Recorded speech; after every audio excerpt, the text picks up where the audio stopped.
Welcome back to Project XJ. Today I'm making a video of my 1997 Jeep Cherokee and all the upgrades that I've done to it. I'm going to give a cost breakdown of every part that I put on the Jeep. So initially the Jeep cost $4,100.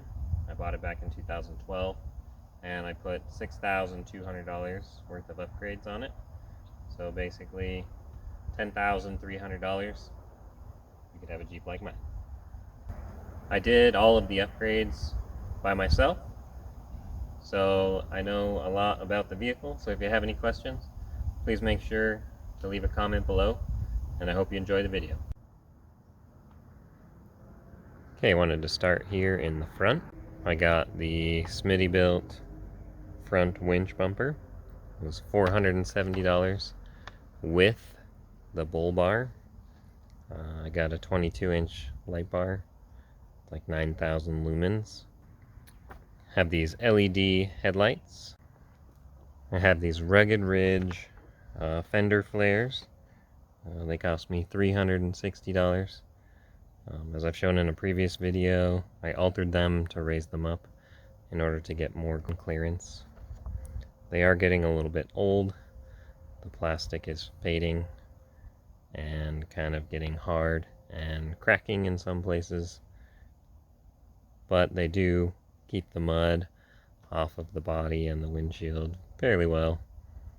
But I know if I run into something with them, they're just gonna break off. These are ProComp 5051 series 15 by 10 steel D-window wheels. I paid $50 a piece.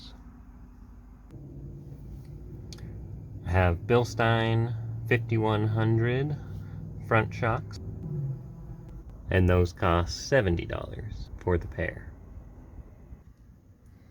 I have Stinky Fab Racing solid aluminum steering. It's 1.5 inch diameter. That cost $365. I have Artec Dana 30 Truss. That cost $258, and that came with the Johnny joints for the upper control arms. Have the Dana 30 solid diff cover. That cost $65. Have Artec C gussets. Those were $70. I have Synergy ball joints. Those were $200. I have Chromoly axle shafts. Those were $367. I have a Lock-Right locker, and that cost me $90. I got 410 gears and a carrier, and those cost me $90. I have the Moore steering gearbox brace. I have some custom built rock sliders. These are welded to the frame, and they have angle iron that go along the entire pinch seam, so they're really strong. They're welded to the frame in 3 different places, and these cost me $425. I have the Rough Country 4.5 inch long arm lift kit with the skid plate for the transfer case, and that cost me $1,200. Now in the rear, I have the SmittyBilt rear bumper with no tire carrier. I got this bumper because it's really strong. It utilizes all 8 stock bumper bolts, and then it ties into the frame rail where the hitch goes. 3 on the driver's side and 4 on the passenger side. So you're not going to break this bumper, and it's not going to fatigue the frame and crack it like other bumpers will. The rear bumper cost me $320.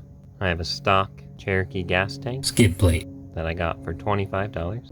I have a Ford 8.8 rear end, which the entire swap cost me $583, and that was with the truss, the brakes, the paint, everything that you need to install came included in that price as the solid diff cover.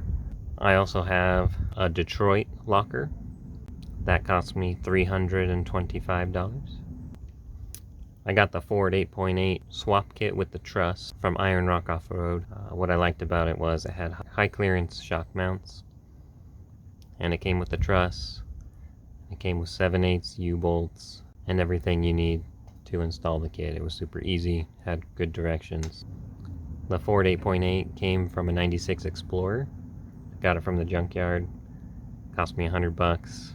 Came with 410 gears, so I just matched the front. So I'm running 410 gears on 35-inch tires.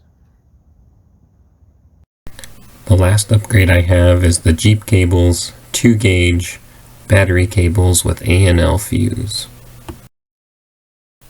I wanted to put in just a few of my favorite pictures of me working on my Jeep and having fun with my Jeep. Hope you enjoyed the video. Thanks for watching.